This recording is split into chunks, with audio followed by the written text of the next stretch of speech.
after polling precincts were closed last May 9, 2016. Winners for all local government posts, from governor down to city councilors, were already known. By the morning of May 10, presidential candidates took turns announcing publicly that they conceded the race to the unofficial winner. Drama begins to unfold, and unbeknownst to the Filipino people, it was over before it even started. Philippine democracy was hacked. May 9, 2016, at approximately 6 p.m., as people across the country are glued to their TV screens, they noticed a 2-hour results blackout at a time when transmission of election results should have been peaking. This was confirmed by political parties hooked up to the PPCRV Quick Count Center. Election results resumed briefly by around 8 p.m. An hour later, another blackout occurred. While the Filipino people slept, results steadily poured in quietly. By the morning of May 10, 2016, supporters of VP candidate Bongbong Marcos decried what would seem a foul setting that happened that evening. After the series of blackouts, his almost 1 million lead was obliterated, ending in a mere 250,000 difference between him and Leni Robredo. The results differed significantly from surveys conducted leading to the race and exit polls. Some observers outside the Marcos camp would note that the trend twisted after these blackouts. The election results the Filipino people were seeing in TV and hearing in radio that fateful day actually came from a computer dubbed the Transparency Server. Installed in a makeshift data center in PPCRV headquarters along UN Avenue, Manila, the Transparency Server belongs to a series of servers and computers which were never subjected to any form of review or audit.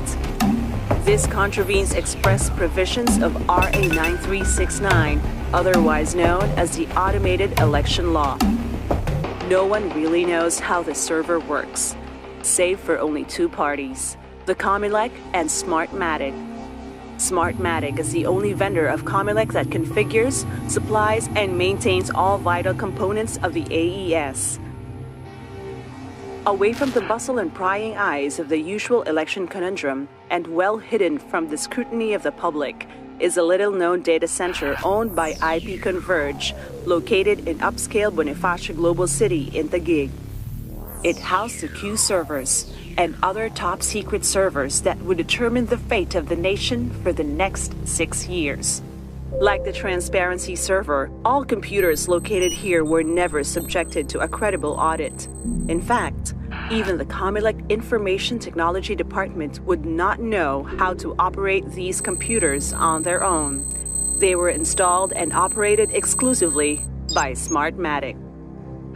The Q server acted as a checkpoint or gateway where all election results transmitted will be queued before they are forwarded to their legitimate destination. Its mere presence is a clear violation of the law, and their secrecy puts more weight to allegations that they were used for undermining the electorate's will.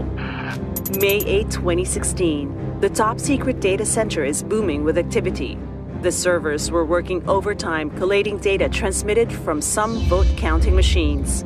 But May 8 is a day before the country opens its polling centers. Polling precincts are not due to be opened for the next 23 hours. Oddly, these transmissions came only from a set of 9 IP addresses. One IP address in particular had more access than the rest. From the pattern of the access, it seems the queries and attempts only came from either a small set of computers or they were using Comelec-assigned USB data sticks to transmit from a handful of VCMs in their possessions. Either way, the access could not be done by anyone without the knowledge to do so. According to Comelec and Smartmatic, the entire election results transmission service is on a private network. If what they say is true, then by their own admissions, the hacking of the AES can only be done from within their ranks. A special Comelec resolution was issued a few weeks before May 9 to make it easy for these hackers to manipulate the election results.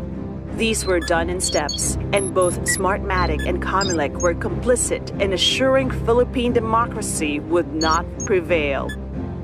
December 2015, COMELEC officials are ordered to upload the election project of precincts, candidates list, and all other required election data to the election management system. They are unable to do it, and so the task is handed over to Smartmatic. The EMS is the heart of the AES, and anyone who has access to it has full control of the election. By January 2016, Smartmatic experts were flown to the Philippines to configure the AES. At this juncture, Smartmatic had full control of all the data and computers required for the automated elections. From data preparation and uploading to ballot generation, VCM and CCS configurations, passwords, and ballot layouts for each polling precinct. But how do they get this configuration from the EMS in order to create their own election and make these transmissions legitimate? The answer lies in COMELEC's new creation, the regional hubs. By virtue of COMELEC Resolution 10114, issued a mere 6 days before the election, 7 regional hubs were named. Contingency VCMs and CCS will be stationed in these regional hubs. It will be they who will be receiving the configuration files through a secure file transfer protocol or SFTP server, located just a few steps away from the EMS. The regional hubs were authorized to configure contingency VCMs and CCS and swap them with official VCM and CCS come election day. Despite this power granted, no political parties, media, nor poll watchdog were present to witness the activities inside the regional hubs.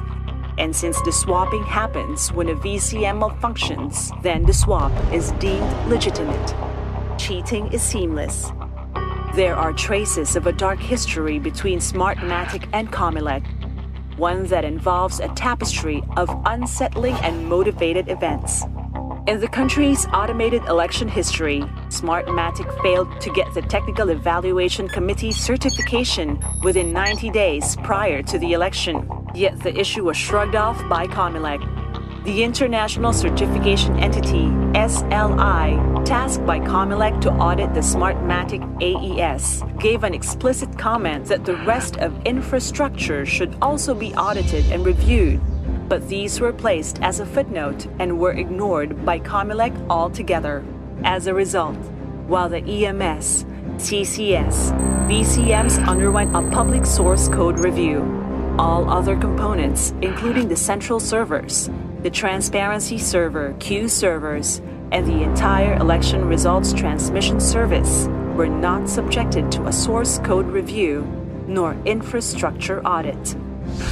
It is the hacker's job to infiltrate, plan a virus to cripple the system, and proceed with their plans undetected. Clearly, Philippine democracy was hacked, our choice taken away. But now that we know, what will we do to take it back?